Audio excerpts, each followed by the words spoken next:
ಉಡುಪಿಯ ಅದಮಾರು ಮಠದ ಪರ್ಯಾಯದ ಅಂಗವಾಗಿ ಇಂದು ಮೊದಲ ಮುಹೂರ್ತ ನಡೆಯಿತು. ಪರ್ಯಾಯ ಪೂರ್ವಭಾವಿ ಬಾಳೆ ಮುಹೂರ್ತ ಇಂದು ಅತ್ಯಂತ ಭಕ್ತಿ ಮತ್ತು ಶ್ರದ್ಧೆಯಿಂದ ಸಂಪನ್ನಗೊಂಡಿತು. ಅದಮಾರು ವಿಶ್ವಪ್ರಿಯ ಸ್ವಾಮೀಜಿ ಮತ್ತು ಅದಮಾರು ಕಿರಿಯ ಶ್ರೀಗಳ ನೇತೃತ್ವದಲ್ಲಿ ಪೂಜೆ ಪುನಸ್ಕಾರದೊಂದಿಗೆ ರಥಬೀದಿಯಲ್ಲಿ ನಡೆದ ಬಾಳೆಗಿಡ ಮೆರವಣಿಗೆಯಲ್ಲಿ ಭಕ್ತ ಜನಸಾಗರವೇ ಹರಿದು ಬಂತು.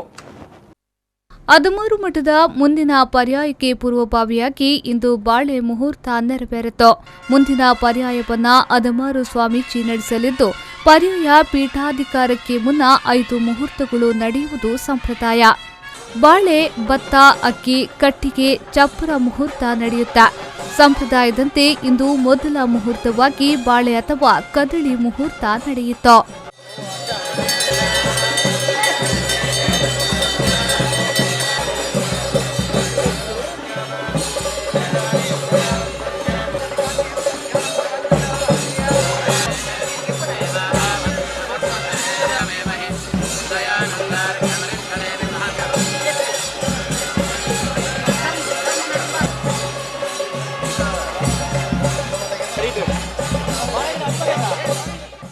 ಸಂಪ್ರದಾಯದಂತೆ ಬಾಳೆ ಗಿಡಗಳಿಗೆ ಅನಂತೇಶ್ವರ, ಚಂದ್ರಮೌಳೇಶ್ವರ, ಕೃಷ್ಣ ಮಠದಲ್ಲಿ ಪೂಜೆ ಸಲ್ಲಿಸಲಾಯಿತು. ನಂತರ ಅದಮಾರು ಮಠದ ವ್ಯಾಪ್ತಿಯಲ್ಲಿ ಬಾಳೆ ಗಿಡಗಳನ್ನು ನೆಡಲಾಯಿತು. ಬಾಳೆ ಫಸಲು ಬಿಡುವ ವೇಳೆ ಅಂದ್ರೆ 2020 ಜನವರಿ ವೇಳೆಗೆ ಅದಮಾರು ಶ್ರೀಗಳ ಮಠದ ಪರ್ಯಾಯ ಆರಂಭವಾಗುತ್ತದೆ. ಪರ್ಯಾಯ ಮಹೋತ್ಸವದ 5 ಮುಹೂರ್ತಗಳ ಪೈಕಿ ಬಾಳೆ ಮುಹೂರ್ತ ಮೊದಲನೇದಾಗಿದ್ದರಿಂದ ಮಠದಲ್ಲಿ ಭಕ್ತಿ ಮತ್ತು ಶ್ರದ್ಧೆಯ ಮುಹೂರ್ತ ಸಂಪನ್ನಗೊಂಡಿತು.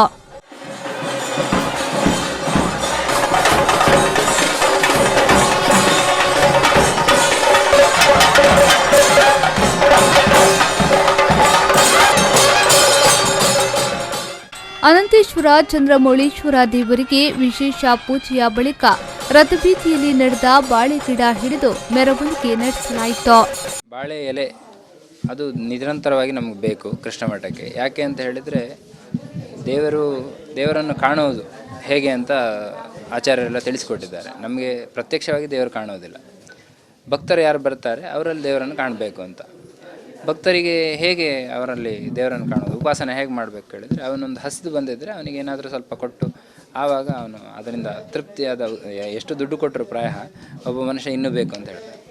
ಹಸಿವಾದವನಿಗೆ ಊಟ ಹಾಕಿದರೆ ಅವನು ಒಂದು ಹಂತಕ್ಕೆ ಸಾಕು ಮಾರ ತೃಪ್ತಿ ಆಯಿತು ಅಂತ ಒಳ್ಳೆಯ ಒಂದು ಉದ್ಗಾರ ಬರ್ತದೆ. ಅದು ನಿಜವಾದ ಆಶೀರ್ವಾದ ಅಂತ. ಅಂತಹ ಪ್ರಸಾದ ಕೊಡಲಿಕ್ಕೆ, ವಿತರಣೆ ಮಾಡಲಿಕ್ಕೆ ಒಂದು ಬಾಳೆ ಎಲೆಯಲ್ಲಿ ನಾವು ನಮ್ಮ ಸಂಪ್ರದಾಯ ಕೊಡ್ತೇವೆ. ನೀವೆಲ್ಲ ಅದು ನಿಮಗೂ ಗೊತ್ತಿದೆ, ನೀವು ಕೂಡ ಮನೆಯಲ್ಲಿ ಬಳಸ್ತೀರಿ. ಅಂತಹ ಎಲೆ ಅಷ್ಟು ಜನಕ್ಕೆ ಪ್ರೊವೈಡ್ ಮಾಡಬೇಕಂದ್ರೆ ಅದಕ್ಕೊಂದು ತೋಟ ಎಲೆ ನಿರಂತರವಾಗಿ ನಮಗೆ ಬೇಕು. ಸದ್ಯ ಪಲಿಮಾರು ಶ್ರೀಗಳು ಪರ್ಯಾಯ ನಡೆಸುತ್ತಿದ್ದು, ಅದಮಾರು ಶ್ರೀಗಳ ಪರ್ಯಾಯ 2020 ಜನವರಿಯಲ್ಲಿ ನೆರವೇರಲಿದೆ. ಹೀಗಾಗಿ 16 ವರ್ಷಗಳಿಗೊಮ್ಮೆ ಕೃಷ್ಣ ಪೂಜಾ ಕೈಂಕರ್ಯ ವಹಿಸಿಕೊಳ್ಳುವ ಮಠಾಧೀಶರುಗಳು ತಮ್ಮ ಪರ್ಯಾಯದ ಮುಹೂರ್ತಗಳನ್ನು ಶ್ರದ್ಧಾ ಭಕ್ತಿಯಿಂದ ನಡೆಸುತ್ತಾರೆ. ಅದಮಾರು ಪರ್ಯಾಯ ಪೀಠವನ್ನ ಹಿರಿಯ ಸ್ವಾಮೀಜಿ ಅಲಂಕರಿಸ್ತಾರಾ, ಕಿರಿಯ ಶ್ರೀಗಳಿಗೆ ಬಿಟ್ಟು ಕೊಡ್ತಾರಾ ಅನ್ನುವ ಪ್ರಶ್ನೆಯೊಂದು ಉದ್ಭವವಾಗಿದೆ. ಆದರೆ ಪರ್ಯಾಯ ಪೀಠಾರೋಹಣ ಬಗ್ಗೆ 2020 ಜನವರಿ 18ರಂದು ಉತ್ತರ ಸಿಗುವುದು ಎಂದು ಅದಮಾರು ಹಿರಿಯ ಶ್ರೀಗಳು ಹೇಳುತ್ತಾರೆ. ಆದರೆ ಪರ್ಯಾಯಕ್ಕೆ ನಡೆಯುವ ಸಂಪ್ರದಾಯಗಳಿಗೆ ಚಾಲನೆ ಸಿಕ್ಕಿದೆ. ಮಠದಲ್ಲಿ ಇದೆ, ಅದನ್ನು ಚೆನ್ನಾಗಿ ನೋಡಿಕೊಳ್ಳುವುದು ಅಷ್ಟೇ. ಅದೇ ಶ್ರೀಗಳವರಾಗ ಹೇಳಿದಂತೆ ಯಾತ್ರಿಕರ ಸಂಖ್ಯೆ ದಿನದಿಂದ ದಿನಕ್ಕೆ ಜಾಸ್ತಿ ಆಗುತ್ತೆ. ಅವರು ತಮ್ಮ ಮನೆಯಲ್ಲೋ ಅಥವಾ ತಮ್ಮಲ್ಲಿ ಊರಲ್ಲೋ ಇರುವಾಗ ನಾನಾ ರೀತಿಯಲ್ಲಿ ನೊಂದು ಬೆಂದಿರ್ತಾರೆ. ಮಾನಸಿಕ ನೆಮ್ಮದಿ ಬೇಕು ಎನ್ನುವ ಉದ್ದೇಶದಿಂದ ಅವರು ಹೀಗೆ ತೀರ್ಥಯಾತ್ರೆಗೆ ಅಂತ ಹೊರಡುವವರು. ಹಾಗೆ ಬಂದಾಗ ಅವರಿಗೆ 100ಕ್ಕೆ 100 ಆಗದಿದ್ದರೂ ಯಥಾಶಕ್ತಿ ಅವರಿಗೊಂದು ಅನುಕೂಲ ಮಾಡಿ ಕೊಟ್ಟರೆ ಅದೇ ಅವರ ಮಾನಸಿಕ ಸಮಸ್ಯೆಗೆ ಪರಿಹಾರ. ಬಂದವರು, ನೊಂದುಕೊಂಡು ಬಂದವರು ಹಿಂದೆ ಹೋಗುವಾಗ ಮಂದಹಾಸದಿಂದ ಅವರು ಹೋಗಬೇಕು. ಅದಕ್ಕೆ ಬೇಕಾಗಿರತಕ್ಕಂಥ ವ್ಯವಸ್ಥೆ ನಾವು ಮಾಡ್ತೇವಷ್ಟೇ ವಿನಃ ಹೊಸ ಯೋಜನೆಗಳು ಅಂತ ಏನು ಹಾಕೊಳ್ಳುವುದಿಲ್ಲ. ಸಂಪ್ರದಾಯಗಳ ಕಾಶಿ ಎನಿಸಿಕೊಂಡಿರುವ ಕೃಷ್ಣ ಮಠದಲ್ಲಿ 2 ವರ್ಷಗಳಿಗೊಮ್ಮೆ ಭಕ್ತಿ, ಶ್ರದ್ಧೆ ಮತ್ತು ವೈಭವದ ಪರ್ಯಾಯ ನಡೆಯುತ್ತದೆ. ಅಷ್ಟಮಠಗಳ ಸ್ವಾಮೀಜಿಗಳು 2 ವರ್ಷಗಳಿಗೊಮ್ಮೆ ಪರ್ಯಾಯ ಪೀಠ ಏರುವ ಮೂಲಕ ಕೃಷ್ಣ ಮಠದ ಆಡಳಿತ ನಡೆಸುವುದು ಮಧ್ವಾಚಾರ್ಯರ ಕಾಲದಿಂದಲೂ ನಡೆದುಕೊಂಡು ಬಂದಿದೆ. ಪರ್ಯಾಯ 1 ವರ್ಷ ಮುನ್ನವೇ ಹಲವು ಮುಹೂರ್ತಗಳು ಆರಂಭವಾಗುವ ಮೂಲಕ ಪರ್ಯಾಯಕ್ಕೆ ಸಕಲ ಸಿದ್ಧತೆಗಳು ಅಣಿಯಾಗ್ತವೆ.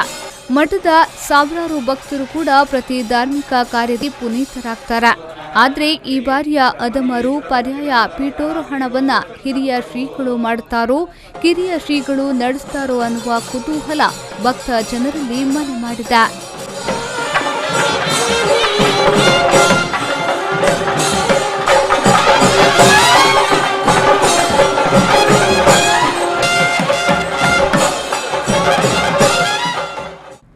ಪಲ್ಲವಿ ಸಂತೋಷ್, ವಿ4 ನ್ಯೂಸ್ 24/7 ಉಡುಪಿ.